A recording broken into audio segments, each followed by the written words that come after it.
From when I was a child, I recall my mum and dad telling me that there was some sort of excavation or something was found upon the Hillfort site, and they believed it to be at the top of a skull with hair attached. But on closer examination, it turned out to be a coconut from the coconut shy when they used to have their wits and treats up there.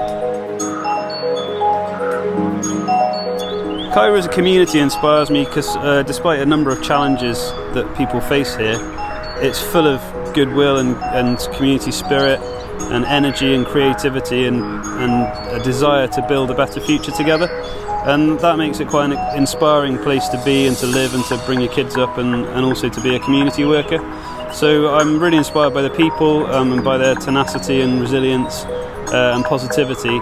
And when you bring that alongside the kind of historical story that exists here and a story that goes back now 6,000 years, we have research that has uncovered that story, you start to be able to tell a different story about the place with local people that challenges the predominant narrative of a problem community that needs fixing by people from outside, and actually becomes a source of positivity and energy and creativity and change that has an impact not here but also beyond the walls of Caerau. And we're starting to have people here are starting to have an impact on communities elsewhere with their inspiring approach to life and to community.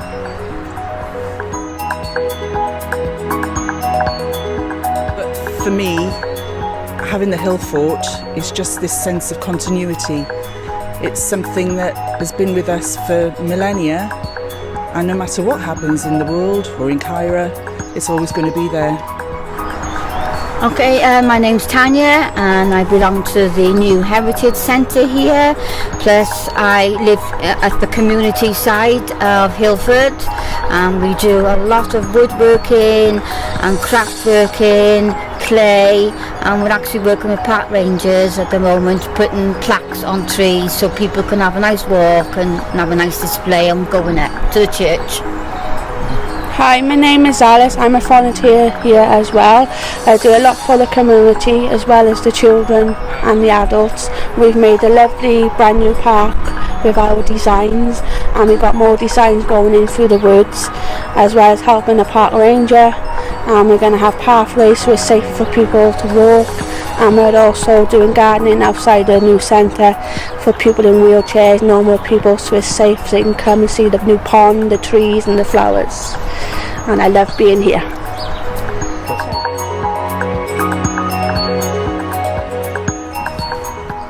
So one nice little story to illustrate, I guess, what we do and the impact it can have.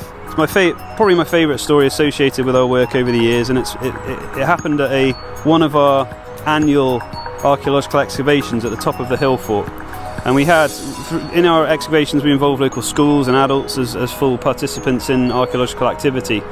And we had a school group up one day, and a 6-year-old lad from a local school, little lad from Ely or Caerau, not sure which side of the estate, was digging, and he'd been trained how to do it, and he dug up something that he thought was interesting, and he took it to Professor Sharples, who identified it as a flint Neolithic tool of some kind. And it was the first artefact that was found at the site that dated back 6,000 years to the Neolithic period. So it was a really remarkable find that led then to a whole collection of other finds from the same period. And basically it was the beginning of us telling this whole other story about what we think was the original human settlement in Caerau. So that story is brilliant because you've got a local lad who's 6 years old who's become a really important part of a big story that was in all the papers. There's a headline in one of the newspapers saying 6-year-old a child finds 6,000-year-old Neolithic artefact, or whatever the headline was. So he's part of that telling a new story about his community, and that story is that Caerau isn't just a marginalised, forgotten, problematic housing estate on the edge of Cardiff, but is the origins of Cardiff are here. And that's something that people can take pride in, that they can learn from previous communities that have lived here and how they survived and how they interacted with their environment in positive ways.